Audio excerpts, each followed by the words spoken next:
What's good, YouTube? It's your boy Terry Smooth back again with another video. So we do know that some wrestlers are going off in a little bit to film certain stuff, and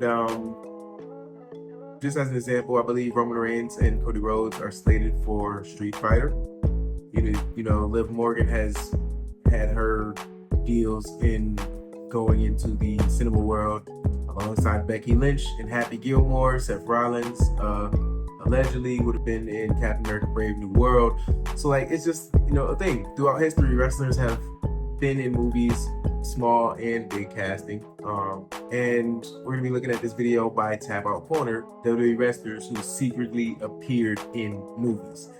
I'm excited about this. I'm hyped. Before we dive in, make sure you leave a like, subscribe if you love the Smooth Squad family, ring the notification bell so you don't miss another content. Let's hop into this one.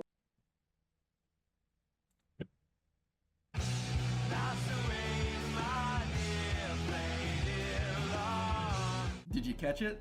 There is a WWE wrestler in that movie clip you just watched. In the background, that's the first ever winner of Tough Enough, Maven. But he's just one of many WWE wrestlers who have... That's crazy. I didn't even know he was in a movie. Like, before he was a Hollywood superstar, and even before he had stepped foot in a WWE Ready to Rumble? John Cena appeared in the background of a rather ironic movie. The film Ready to Rumble was created to promote WCW. I remember this one. In the late 90s. In one of the scenes, the character... He had blonde hair, yeah. You can see a young John Cena. I had this movie on VHS. This was a real... That tells you how old I am. That John Cena just happened to be training at when the movie was filmed. Since he looked the part and was there anyway, he got to be in the movie. Ironic that the future of WWE got started in a WCW project. You had Goldberg in there, Booker T, Diamond Dallas Page. Their start in humble places. Macho Man Randy Savage as Bonesaw McGraw in the first Spider-Man movie is iconic, but Savage isn't the only WWE wrestler to appear in a Spider-Man film. At the end of Spider-Man Homecoming, the film's main villain, the Vulture, is arrested and walking around in prison. Alongside the supervillain are two rows of inmates. One of those inmates is Austin Theory, who got the role while competing as an independent wrestler. What's interesting is that the movie's producers told Theory not to touch the prison bars. That's because the scene was being shot in a real prison, and they didn't want to rally up the actual inmates. Speaking of superhero movies, Sheamus had his big Hollywood breakout when he starred in Teenage Mutant Ninja Turtles 2 in 2016. However, he was not the first WWE wrestler to appear in the Turtleverse. Back in 1991, another Ninja Turtles movie was released called The Secret of the Ooze. In the climax of the movie, the film's villain, Shredder, drinks the titular ooze. This causes him to become Super Shredder. You wouldn't know it, but inside that costume is Big Sexy himself, Nash. Unfortunately, Nash's appearance is brief, as Super Shredder ends up doing himself in.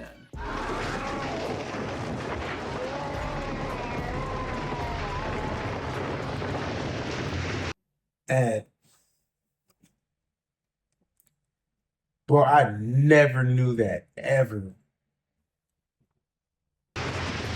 It was at least a big enough role for CM Punk to reference it 20 years later. Is it the one with his... that you have more excuses than you have nicknames, isn't that right? Big Daddy Cool Diesel! Maybe Super Shredder, I don't think a lot of people are gonna get that one. The leader of the Barrett Barrage made his movie debut in a low-key sort of way. In the 2013 film Dead Man Down, Wade Barrett plays Kilroy, a henchman for the film's main villain. Barrett's screen time is limited, and a number of the shots are from his back or he's out of focus. It was such a small role. Despite that, Wade does get in on the action and even has a few lines. They must have cut out. In the end, Wade Barrett lives up to his character's name as he's killed in a fiery blaze.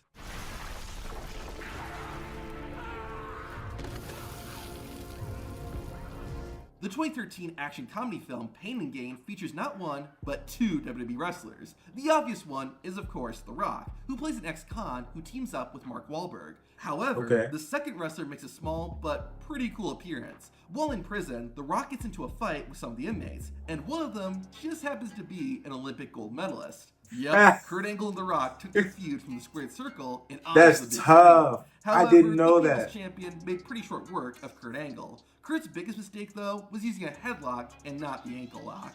Now that was a bit more obvious, but this next wrestler's appearance is the definition of blink and you'll miss it. Foxcatcher is a biopic based on the real life story of two Olympic wrestlers and their tragic entanglement with a disturbed millionaire. Now, the film is about Olympic wrestling and not pro wrestling. But that didn't stop one WWE wrestler from sneaking his way into the movie. During a scene where a number of wrestlers are being weighed in, the Beast Brock Lesnar briefly appears in the background. Unfortunately, he doesn't F5 anyone, but it's still cool seeing Brock nonetheless. Have you ever wondered how Sheamus got the nickname the Celtic Warrior? Well, it came from a 2009 horror movie called The Legend of Bog. In it, Sheamus plays a zombie called Celtic Warrior. Sheamus' screen time is cut short when he gets shot and burned by the Hunter. Didn't know that. If I had a nickel every time a WWE wrestler got burned alive in this video, well, you know the rest. Sometimes it's just about being at the right place at the right time. After they left WWE, Billy Gunn and the Road Dogg were attending a Knicks basketball game just as fans. However, while there, Will Ferrell and Mark Wahlberg sat in front of them and began filming a scene for the 2010 movie The Other Guys. The New Age Outlaws didn't say anything or really do much, but they did make it into the movie for 3 seconds. The box office bomb, Rollerball, is another film that features 2 wrestling personalities. The first is front and center, and that's Paul Heyman. In a prime example of ideal casting, Heyman plays a commentator for a sport called rollerball, basically an extreme version of roller derby. I don't understand a word you're saying to me, sweetheart. So maybe, if you say it louder, I'll understand you even better. Hey, I get it. Your nipples get hard at the very sight of me, right? That's pretty awesome. But there's another wrestling personality in this movie, but his role is a lot more low-key. In a handful of scenes, Shane McMahon shows up as a media mogul. Like a lot of wrestlers we've talked about, Shane McMahon doesn't really say or do anything, besides looking to his left and looking mildly concerned. But it's still nice to see him. Shoot 'Em Up is a movie about a baby with no father, so it's only fitting that this wrestler makes an appearance in the film. The main character of Shoot 'Em Up, a former Black Ops soldier named Smith, confronts a corrupt politician on a plane. One of the politician's bodyguards is played by Captain Charisma, Christian. Unfortunately, Christian doesn't get in on the action that much. I was wondering where you were going with that. Dead. While Christian didn't kill anyone, I'm pretty sure this next wrestler did. The 1996 Christmas film Jingle All the Way stars WWE Hall of Famer Arnold Schwarzenegger. Arnold is trying to get his hands on the hottest-selling Christmas toy so he can get it for his son. This leads to a scene where Schwarzenegger finds himself in a toy black market where everyone dresses like Santa Claus. Big Show is amongst the group of Santas, and he lays a smackdown on Arnold. That is, until this happens. Oh,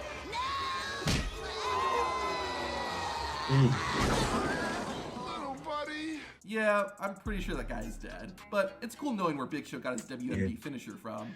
You will never guess which wrestler appears in this next scene. The Rookie is a police crime drama TV show, and the first episode of season 4 features a WWE legend. Towards the end of the episode, Wesley, one of the show's main characters, is about to be killed by 2 bad guys. One of them is played by third-generation superstar Chavo Guerrero. He puts up a fight and even manages to hit a spear.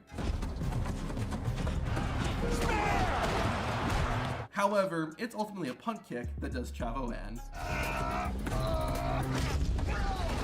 2004's sports comedy film Dodgeball is about a ragtag team of nobodies entering a dodgeball tournament in order to win the prize money and save their gym. Pretty typical stuff. What makes it interesting is the brief appearance of a WWE wrestler. Before one of the dodgeball games, a group of cheerleaders performs for the crowd. One of them is played by WWE diva Candice Michelle. It's a very brief role, but the real ones would have already known this from those SmackDown vs. Raw 2008 load screens. The 2020 DC superhero movie Birds of Prey. I was a kid, I wasn't caring about that. With that one, but 2 WWE wrestlers in it. In the climax of the movie, Harley Quinn's team gets attacked by a group of bad guys. The leader of the baddies is played by one half of Crime Time, Shad Gaspard. Unfortunately, his role is pretty small.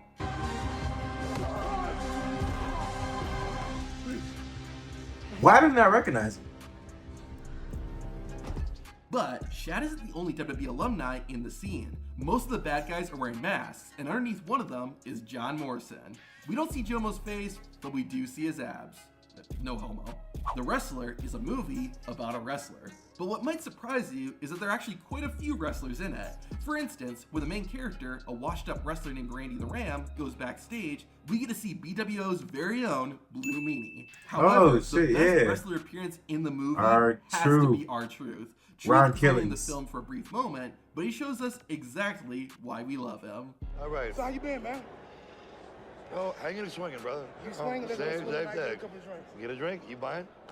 You buy. Now, The Undertaker has also appeared in a movie, but what's strange is he doesn't sound like The Undertaker at all. No, to hear the Dead Man's movie voice, watch the video. It was definitely enjoyable. There were a few in there that I definitely didn't like notice growing up watching them, or I just didn't even really just straight up recognize. But that was enjoyable. I didn't know there was that many superstars I can English today. Doing cameos for movies. Like that's dope as shit. But I mean, I guess I should have seen it. There's been throughout history wrestlers in movies, so like shouldn't be surprised. This was enjoyable though. Hopefully you guys enjoyed this. Be sure to smash down the like button. Thank y'all. Smooth out. I'm gonna need you to subscribe, my nigga.